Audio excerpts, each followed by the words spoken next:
Hey, hockey fans, it's Sandeep Janda from Hockey Night in Canada, Punjabi, and welcome to Inside the Game. I'm very pleased to be joined by a player that's headed to the Eastern Conference Final, and you know him from Team Canada and the Four Nations Face-Off as well. Seth Jarvis, welcome to the show. Thank you. Thank you for having me. Well, okay, first of all, I gotta hit you up. I know you're on your way to practice right now as we speak. You had a couple of days off after the last series. You know, when it's pretty stressful, what are you doing at the beginning? Yeah, maybe in those days off, just to kind of de-stress during the series. I mean, hanging out with my family. I got my brother and my mom down here, so spend some time with them. And yeah, the weather's been great down here, so just getting outside, enjoying it, and yeah, just trying to get away from the rink a little bit. All right, so what's on the playlist? Like, how do you zone out a little bit when you're just kind of chilling out in those days off? Oh, geez, I'm just about everything. Um, Depends on the mood. A lot of country lately. Some Teddy Swims. Uh, yeah, anything kind of that area. Okay, so you mentioned it. You know, you guys won that last series. You got 8 wins in the last 10 games in the playoffs. Really playing some very, very good hockey of late. What's the mood in the group right now? You've got like a unique mix. You've got a lot of veteran players. There's some young players as well. What are the vibes in the room right now, just after the last two series? Uh, it's been good. I mean, I think everyone knows we haven't done what we need to yet and what we want to do. So there's still a lot of business-like mentality in there, but I think you do have to sit back and kind of appreciate what you've done and kind of soak that in for a second. So I think we've had, like you said, we have a good mix of guys in there. I think that we've done a good job at balancing kind of both ends of the spectrum. So this, organization, of course, you've been to the playoffs. You've got what, 50 games under your belt in the playoffs already as a 23-year-old. So some experience, but do you feel like there's a chip on the shoulder this year? You know, you played the best team in the Eastern Conference during the regular season. You took care of them pretty quickly. You feel like there's a really motivated group here compared to maybe even previous years? Yeah, I think it's a group that coming into this year had a lot of people had very low expectations for us, and I think we use that as a little bit of fuel. And I think just going through day by day, seeing how hard everyone's worked to get to this point, how well everyone's meshed, I think it's just more excitement than anything to kind of keep this thing rolling and see where we can take it. All right, so you've got, the coach, of course, Rod Brindamore, somebody that I grew up watching when I was, following the game as a kid. But take us into that room a little bit, because we all have our ideas of what kind of coach Rod Brindamore is. If you saw him play as a kid, especially, there's a certain intensity there. We hear the nickname Rod the Bod. What's he like as a coach? How intense is he behind the scenes?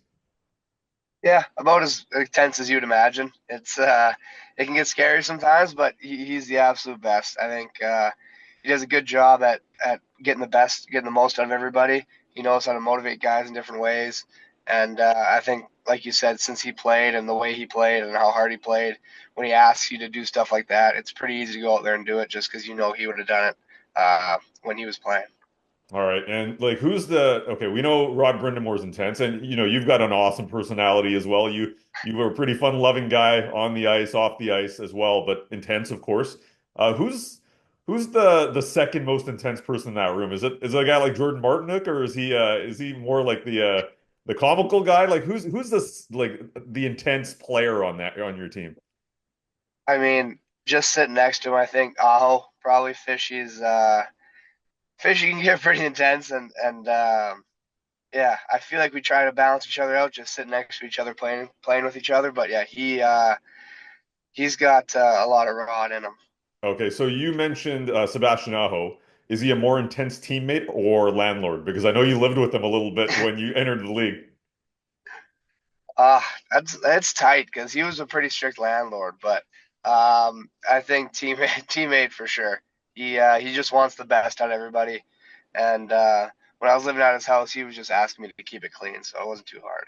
All right, pretty basic expectation there. Okay, so you got a big, massive series coming up here against the Florida Panthers. You take out the Washington Capitals in the last series, the best team in the East during the regular season. Now, doesn't get it that much easier. You've got the reigning Cup champions, a team you guys know well during the regular season. You played them, and 2 years ago, you played them in the Eastern Conference Final.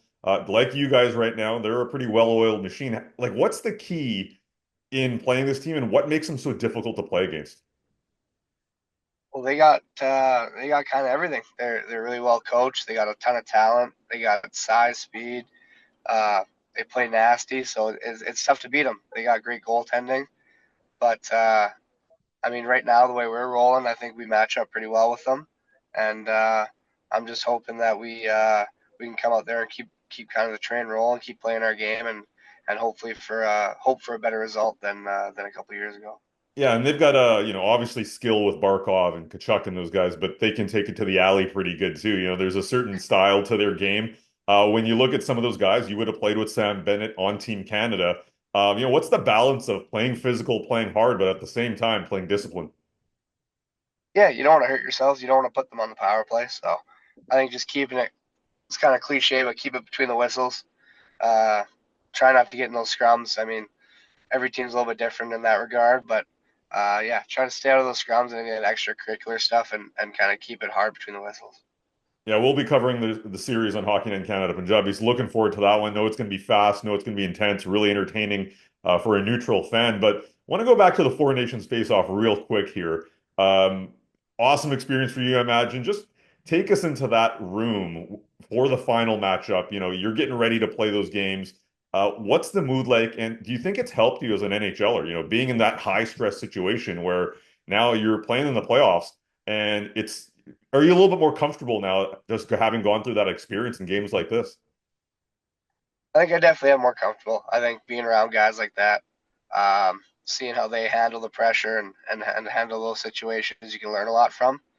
And so being in that room before those games, before that final game, it was pretty cool just to see. Obviously, you're with a lot of the best players in the world in that locker room, and just seeing how differently everyone handles it, and kind of picking pieces from it. But yeah, it was entertaining because there was a lot of guys who were really intense, and there was a few guys cracking jokes and lighting the mood. So it was a good mix, and I think that's something that I've carried over and kind of brought maybe not quite as intense, but a little more intensity to my game, especially coming into the playoffs. All right, you're a 23-year-old guy in that room. Like you're talking about breaking the ice. You're a fun-loving guy. People in the league love you for that reason. But in that room of all those celebrated players, like who's the guy that's just taking the edge off? I mean, it's hard. There's a ton. Doughty was huge. He was always talking, always having fun. Marchand was big. Marner, like there was a bunch of guys that were in there just kind of messing around, keeping it light, and yeah, it made it super easy for me to come in there and feel comfortable. Awesome. And you've I gotta say, I think if you polled the media, people would probably put you in the top five of being one of the top five, friendliest guys, fun-loving guys. But when you start looking at now the Amazon Prime show, face off inside the NHL, you're getting followed around by cameras. How has that been? Like what of course you do your interviews in the scrums with us, but like how's it to have cameras around you a little bit more now? Really weird, really really weird. It's been interesting. I think I don't know what people expected me to do away from the rink or like in my normal life, but I don't really do anything. So I'm not sure how much stuff they're getting, but I'm trying my best to help them out. And they've been really good with not messing with like my routine, other guys' routine, and not being too invasive. So it's been a cool experience, but yeah, I kind of feel bad for them because they're like, "What do you do away from the rink?" I'm like, "Nah, sit at home, nothing." So it's been pretty interesting.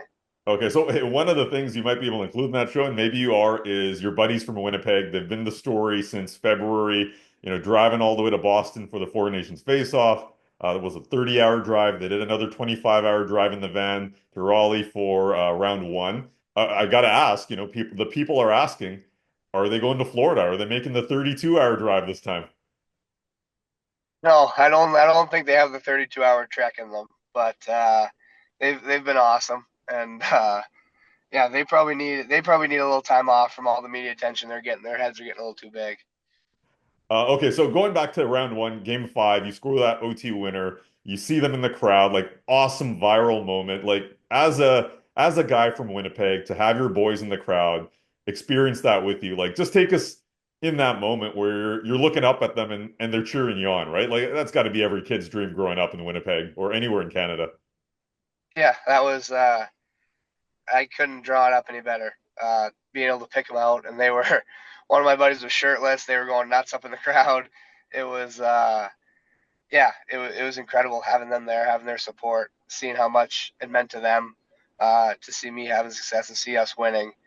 Um, it meant the world, and knowing that if any of those guys were in my position, I'd be up there shirtless, swinging my towel around. But it was it was really cool to be able to share that moment with them, and something I'll remember forever. Awesome, Seth. Like, good luck in the next round, of course, and thanks for joining us. It's been fantastic. We obviously work in Canada here. We're on the West Coast, but it's great to follow your journey. We don't maybe get as many Carolina Hurricanes games as we should out here, but we're going to get a lot of you guys in the conference final. So best of luck moving forward. Perfect. Thank you very much. Appreciate it. There you have it, Seth Jarvis of the Carolina Hurricanes joining us. If you got any comments, make sure to hit us up in the comments section, and we'll catch you next time.